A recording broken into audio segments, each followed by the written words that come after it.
This demonstration will cover the shapers. Now, on this particular table, there are 6 shapers all the way around it, and I have 2 more on the other side of the shop. But I wanted to focus on this one because we use it the most. This one's also the most common one. It does a decorative edge on the edge of a board. It does something like the edge of a drawer front or a door or something you want to look very nice. So we're going to focus on this shaper here.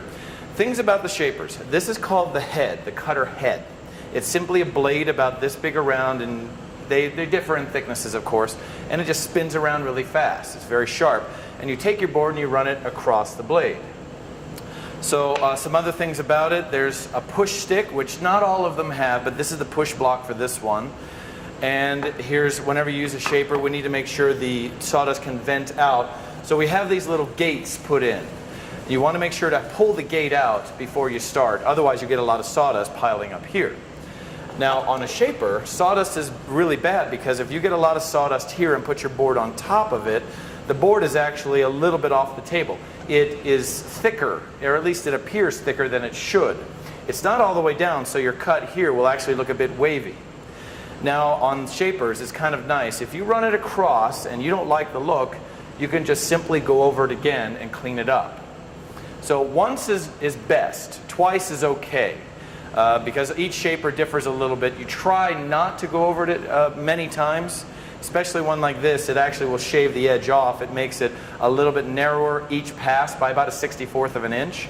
So the more times you go across it, the narrower this thing gets. So once is best, twice is okay. That's no problem at all. If there's any one thing about this table that I don't like, it's the color. The brown makes it really difficult to see any sawdust all around the table. So please, when you're done with your cut, just take a second, blow any sawdust away, so when I set this down for the next cut, I don't have anything underneath it. It's all set to go. Whenever you cut, make sure you're at least 3 inches away from the blade. So if I get a bigger board here, I don't want to cut with my finger directly in line with that blade. Now luckily, of course, there's something covering it here. But at the end, I don't want anybody getting their hand underneath the cover to get their fingertips in there. That does happen. I have seen it happen, so you need to be careful. Stay away about 3 inches, so about to here. Okay? Now, having said that, you want to be careful not to be too far away from the blade. Let me show an example. I have a lot of students that say this is a drawer front. They will put their hands way out here as they cut. Now they may use a backing board, but still, what happens is you're so far away from the blade, there's no pressure here. The blade will lift the board up off the table as you cut, and then drops it back down at the end, and then again you end up with a very uneven cut. So I say at least 3 inches away, but I would stay that 3 inches, and that's it. My hand would be right here and pressing down as I cut. That way I can bear down on it and hold it down to the table.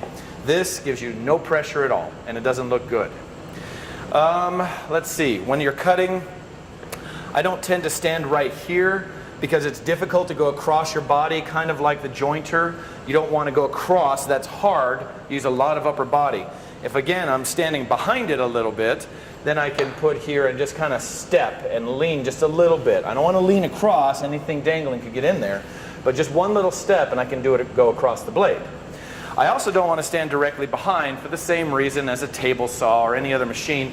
If that thing kicks back, it's going to hit you, and you need to be very careful about that. So when we cut, make sure your hands are closer to the blade, still well within, outside that 3 inches. But you want to push it across and hold it down, then we'll turn. Now the order of cutting, you always want to cut end grain first. Now if you're looking at this board, the grain goes this way. So simple way to remember the end grain is where the grain is cut off. The grain ends, hence the name. The grain ends right here, it's cut off. This is end grain, this is edge grain. Okay, and we'll get into more parts later. But you always want to do at least one end grain before you do an edge. So I'm going to lay it down and I cut an end grain, then I turn, cut an edge, then I turn, cut an end grain. Now if you have trouble remembering, then simply cut end, then it doesn't matter what order you do it in. And that's typically what I'll do. I'll cut both ends first. Now with end grain, the cutter will cut along this way. And as soon as it hits this last little bit, it grabs this end grain and will tear it out. It'll rip it off. There's just nothing to support it, and it tears out. Now when I come back and do the edge, it cuts that tear out, that rip out off. so you can't see it. And then you repeat it again on the other side. That's why we have to do end grain first. So now I can go ahead and demonstrate. Make sure to always wear your safety glasses. So I only need to use the backing board for end grain. It doesn't do any good to use it for edge grain because you don't get any tear out. So we'll turn it on here, hand down, and run it across. Okay? Then I turn, and I do the edge. Now I have a very nice decorative edge. If I don't use the backing board, here's what happens. I'll go a little bit faster as well. Okay, you can see that it ripped that off. Now, no matter what, I'll do the edge. But even so, it does not cut off what I tore out. It does some of it, but not all of it. So make sure to use your backing board whenever you're doing end grain. You've got to have the backing board. And I think only 2 of them have backing boards, but they're there. I built them specifically for that shaper. It's even labeled shaper number 4, like this one. So make sure to do end grain first. No sawdust underneath the board. If I don't like my cut, resist the temptation to drag the board back across the blade. As you can see, it got stuck and it kind of moved out. You don't want to dig into there or you'll actually cut out a big snipe cut. And we don't want that. That's difficult to fix. So you never want to drag it back across the blade. Go across. If you don't like it, go across it again.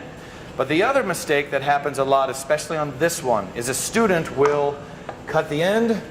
They'll cut the end. They'll have their backing board. But then they pick it up and look at it and see, okay, that looks pretty good. Then they lay it down upside down to do the edges.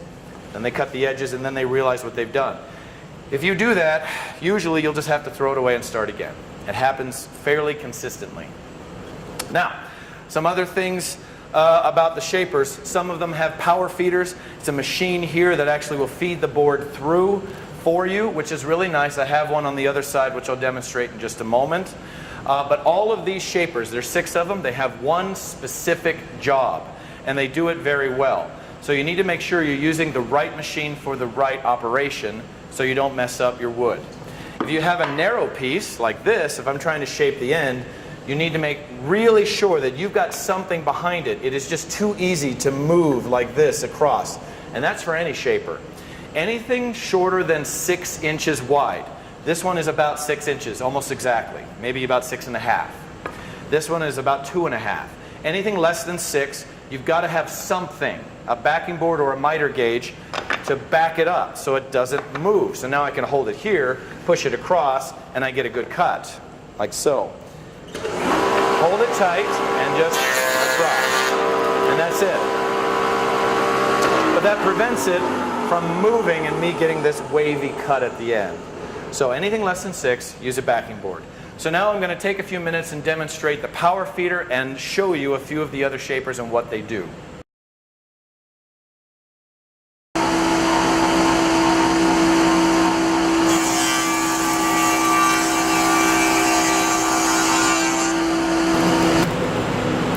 This shaper is equipped with a power feeder. Now this green machine just simply has 3 wheels, and all it does is it pulls the wood through the blade for you. Now the nice things about power feeders are, number 1, you can't get your hands near the blade. Number 2, it also gives you a completely even feed through the blade, so there's no starting and stopping. The thing about starting and stopping on a shaper, if you cut too fast, the blade tends to tear the wood out. It'll grab the wood, rip it out, and you're actually shredding it off. If you go too slow, you get so much friction that you get burns. So you need to find that happy medium. The nice thing with a power feeder is it gives you that constant feed rate. You're not stopping and starting. It's not going too fast or slow. It's already been worked out for you. The other thing is it guarantees it'll hold it down really tight on the table.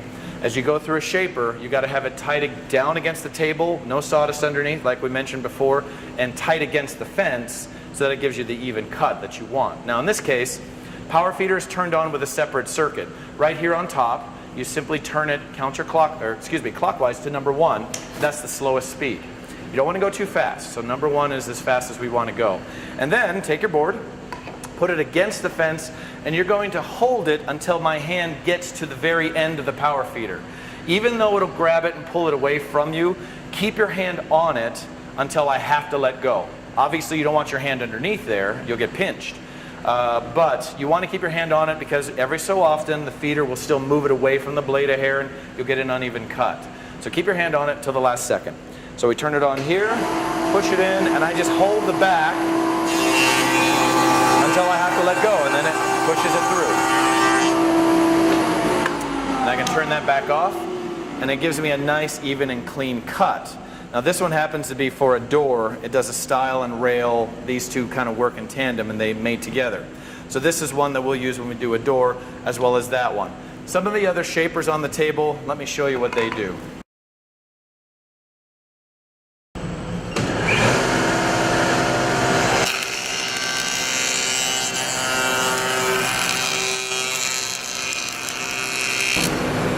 Now, like I mentioned earlier, eventually you'll have to build a door, something that looks like this. If bigger, smaller, it doesn't matter, but the style is the same. And we use the same shapers. In this case, I'm going to be making this piece right here, and this is my beginning part. So what we've got here, we need to cut off on this line. So I need some kind of a pattern to draw the circle. So I built this. We took it and put it on top, and it just nests inside, and then I trace it. Now the thing is, as you saw before, I didn't cut on the line at all. I stayed away from it, almost 1/4 of an inch, and there's a reason for that.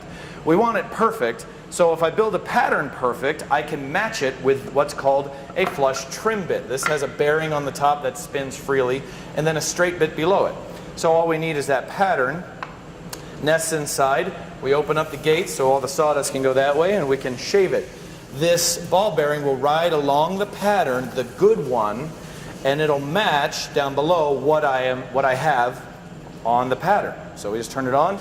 Always go from your right to your left. That is opposite the rotation of the cutter. If I go with the rotation, it'll fling it across the shop. So be very careful to always go opposite that rotation.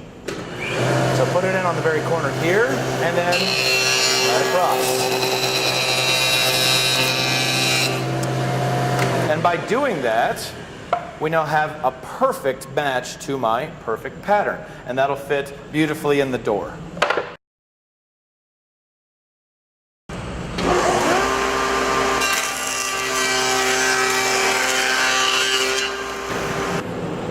On this shaper, it's shaper number 3, it says panel cutter.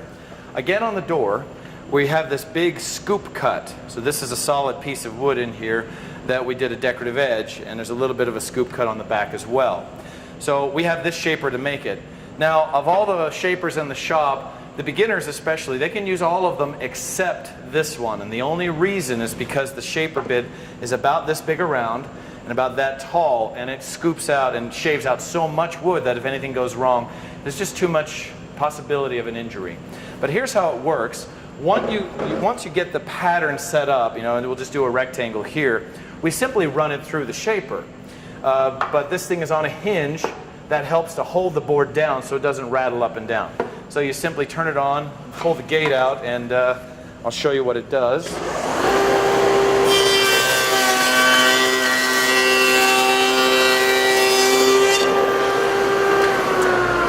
So this is the big scoop that we do in that door right here.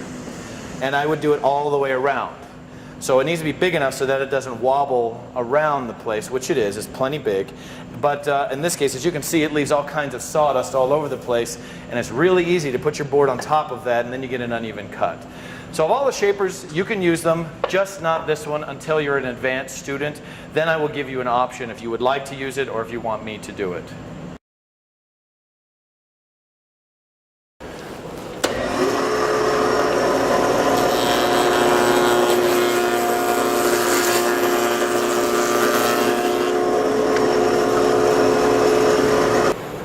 This last shaper that I'm going to show you is in the shop, a little closer to your workbenches. This one is meant only to do base trim. It does a decorative edge similar to the one on the other side, the one we started with. But we use it mostly for base trim. That's why I've got a long board. Usually your base trim is much longer than the rest of the pieces. Now this one is different because it is equipped with what's called a feather board. Basically it's a piece of wood that is a spring. Okay, I can put a piece of wood under here, and it springs it and pushes it down on the table. It prevents you from going up and down and up and down. Now I could have put this on a couple other shapers, but they're so short it doesn't matter. This one's so long, it's easy to lift it up even by accident. And we try not to go over it multiple times if we can help it. So again, turn it on from the right, go to the left. Stand right here, I'm a little off to the side, not straight behind, and just push it through. And you use your left hand to hold it against the fence the whole time. Okay, and all the way out the other side. Then when I'm done, I have a nice decorative edge along the whole piece, and then we chop it into the pieces that we need for the base trim. So to finish up, I've shown you most of the shapers that I have in the shop and some few little details on how to use them with the backing board and so forth. But for the most part, all of the shapers have the same function. They do one thing and they do it very well. As long as you use your board, hold it down tight on the fence, tight against the fence and down solid on the table, hold it down and stay close enough to the blade that it's not lifting it up off the table, you will get a great cut every single time, and all the shapers here will work very well for you.